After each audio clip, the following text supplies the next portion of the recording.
So hi students, welcome to my YouTube channel. तो आज की इस वीडियो में हम करने जा रहे हैं क्लास 11th मैथ की एक्सरसाइज 2.1 का क्वेश्चन नंबर 4, 5 एंड 6। ठीक है, एक्सरसाइज 2.1 के बेसिक्स का वीडियो ऊपर सजेशन में है। आप वहाँ जाके इसके बेसिक का वीडियो चेकआउट कर सकते हो, तभी आपको ये चैप्टर समझ में आएगा। इसके अलावा एक्सरसाइज 2.1 के जो लाइन वाइज क्वेश्चंस की वीडियो है वो डिस्क्रिप्शन बॉक्स में है। अगर आपको क्वेश्चन नंबर 4, 5, 6 के अलावा कोई भी वीडियो देखना है तो आप डिस्क्रिप्शन बॉक्स चेक कर सकते हैं। ठीक है, तो बिना कोई टाइम वेस्ट किए चलते हैं क्वेश्चन नंबर 4 पे। पढ़ो क्या लिखा हुआ है। State whether each of the following statement are true और फॉल्स। मीन्स कि हमें स्टेटमेंट दी हुई है, उसमें ट्रू फॉल्स बताना है। If the statement is false, rewrite the given statement correctly. समझ गए? अगर स्टेटमेंट फॉल्स होती है तो हमें उस स्टेटमेंट को फिर से लिखना है करेक्ट करके। स्टेटमेंट नंबर 1 क्या लिखा हुआ है। If P is equals to M N, Q is equals to N M, then P cross Q is equals to M N N M. तो ये स्टेटमेंट फॉल्स है। हमें कैसे पता चला? P के अंदर कितने एलिमेंट है? देखो 1 2। Q सेट के अंदर कितने एलिमेंट है? 2। तो P क्रॉस Q में कितने एलिमेंट होने चाहिए थे? 2 2 जा 4। लेकिन इस सेट के अंदर कितने एलिमेंट है? 2 एलिमेंट है। तो ये स्टेटमेंट क्या होगी? फॉल्स। ठीक है, इसे ट्रू करके लिखना है। ठीक है, सॉल्यूशन देखते हैं किस तरह लिखेंगे। पहले इसका आंसर लिख देंगे फॉल्स, फिर लिखेंगे नाउ ट्रू स्टेटमेंट इज, क्या लिखेंगे? P इज इक्वल्स टू क्या गिवन है? M N and Q is equals to N M. समझ गए? P क्रॉस Q लिखना है। किस तरह लिखेंगे? P का फर्स्ट एलिमेंट, इसका सेकंड, P का फर्स्ट, P का सेकंड, P का फर्स्ट, इसका सेकंड।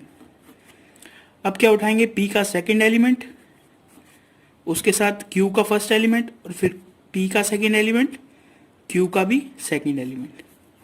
समझ गए मैंने किस तरह लिखा? हर एलिमेंट का फर्स्ट एलिमेंट कौन सा है? P का, और सेकंड कौन सा है? Q का। क्यों? क्योंकि हमें फाइंड क्या करना था? P क्रॉस Q, इन दोनों का कार्टेशियन प्रोडक्ट। तो ये हो गया इसका ट्रू स्टेटमेंट। क्या? If P is equals to this, Q is equals to this, then P cross Q is equals to this. समझ गए किस तरह लिखना है? सेकंड स्टेटमेंट देखो। If A and B are non empty set, then A cross B is non-empty set of ordered pair XY such that X belongs to A and X and यहाँ पे Y लिखा हुआ है and Y belongs to B। ये statement एकदम true है। पहले इसको समझते हैं कि ये ट्रू क्यों है। तो देखो ये स्टेटमेंट ट्रू कैसे है। इसने बोला कोई सेट A है, मैंने अज्यूम कर लिया A क्या दिया हुआ है? 1। इसने दिया कोई सेट B है, मैंने इसमें एलिमेंट ले लिया 2। कंडीशन क्या है? नॉन एम्प्टी होने चाहिए, यानी A is not equals to 5 and B is not equals to 5 होना चाहिए। यही बोला है इसने देखो सेकंड स्टेटमेंट में। अब हमें A क्रॉस B फाइंड करना है। तो A क्रॉस B के अंदर A की एलिमेंट होगा क्या? 1, 2, नॉट इक्वल्स टू 5 है।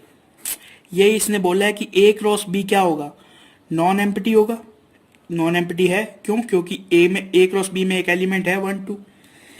अब इसने कहा है कि ये जो 1 2 है, इसमें जो ये पहला नंबर है, यानी इसको इसने X माना और इसको इसने Y माना, तो बोल रहा है X बिलोंग्स टू A, यानी जो पहला एलिमेंट है वो A से बिलोंग करेगा, and Y belongs to B, यानी जो सेकंड एलिमेंट है वो कहां से बिलोंग करेगा? B से। तो ये एकदम ट्रू स्टेटमेंट है। ऐसा ही तो होता है। A क्रॉस B अगर हमें निकालना है तो इस A क्रॉस B में जो भी एलिमेंट्स आएंगे उनके अंदर जो पहला एलिमेंट होगा वो A का ही होगा। इसलिए तो गिवन स्टेटमेंट क्या है? ट्रू है। ठीक है, अब देखो स्टेटमेंट नंबर 3 पढ़ो। If A is equals to 1 2, B is equals to 3 4, then A cross B intersection 5 is equals to 5। ये क्वेश्चन आप यहीं समझ लो। देखो B एंड 5 का इंटरसेक्शन सोचो क्या होगा? B एंड 5 का इंटरसेक्शन होगा 5। A cross five is equals to five. Five का बेसिकली मीन क्या है, फाइव है 0। अगर मान लो ए के अंदर 10 एलिमेंट भी हुए, फाइव के अंदर कितने एलिमेंट होते हैं 0, तो इन दोनों के क्रॉस में कितने एलिमेंट होंगे 0। अगर किसी सेट में 0 एलिमेंट है यानी एक भी एलिमेंट नहीं है, तो वो सेट कौन सा होता है, एम्प्टी सेट। समझ गए। तो the given statement is true. इस क्वेश्चन में हमें करने क्या था, सबसे पहले ट्रू फॉल्स बताना था। अगर ट्रू है तो अच्छी बात है, अगर फॉल्स है तो हमें उसका करेक्ट स्टेटमेंट लिखना था। समझ गए। तो इसके अंदर जो फर्स्ट है वो सिर्फ फॉल्स आया, तो हमने इसका करेक्ट स्टेटमेंट लिख दिया। सेकंड एंड थर्ड दोनों ट्रू है। समझ गए। अब चलते हैं क्वेश्चन नंबर 5 पे। सो क्वेश्चन नंबर 5 देखो, याद आ रहा है एग्जाम्पल किया था एक, पी क्रॉस पी फाइंड करना था। सेम एग्जाम्पल है, बस थोड़ा सा नंबर्स में फर्क है। If A is equals to -1, 1 find A cross A. बताया था किस तरह करते हैं इसको। सबसे पहले हम लिखेंगे ए इज इक्वल्स टू -1, 1। समझ गए। फिर क्या लिखेंगे, ए इज इक्वल्स टू -1, 1 दो बार लिखना है। फिर क्या लिखेंगे, ए क्रॉस ए। किस तरह लिखेंगे, पहले उठाएंगे -1 और उस -1 के साथ ये दोनों एलिमेंट लिख देंगे, -1, -1, -1, -1। अब इसका सेकेंड एलिमेंट उठाएंगे 1 और उसके साथ ए के दोनों एलिमेंट लिख देंगे 1, -1 +1। तो ये हमारे पास क्या आ गया, ए क्रॉस ए। अब हमें क्या फाइंड करना है, ए क्रॉस ए। किस तरह फाइंड करेंगे, ये एक एलिमेंट उठाओ -1, -1। इसके साथ ए का फर्स्ट एलिमेंट लिख दो। सेम इसी एलिमेंट को फिर से उठाओ और उसके साथ ए का सेकंड एलिमेंट। फिर इस सेकंड को उठाओ -1, -1, -1, -1, +1। फिर इस थर्ड को उठाओ 1, -1, -1, 1, -1, +1, 1, -1, एंड 1, 1, 1। यहाँ 1 प्लस आएगा, ये 1 + 1 है, 1 + 1 -1, 1 + 1 +1। समझ गए। लास्ट में कर्ली ब्रैकेट क्लोज कर दो और सभी ब्रैकेट्स के बीच में कोमा। तो ये क्या आ जाएगा हमारे पास, ए क्रॉस ए। ये हो गया हमारा क्वेश्चन नंबर 5। क्वेश्चन नंबर 6 भी देख लो। If A cross B is equals to this, find A and B. याद है लास्ट वीडियो में ये भी एग्जाम्पल करा था। किस तरह फाइंड करेंगे, ए इज इक्वल्स टू क्या लिखोगे, first element of set. Set के जो सभी फर्स्ट एलिमेंट्स हैं उन्हें उठा के सेट में लिख दो। क्या क्या दिए हुए हैं, ए, बी। सेट में कोई भी एलिमेंट रिपीट नहीं करते, तो कैसे लिख देंगे, ए, बी।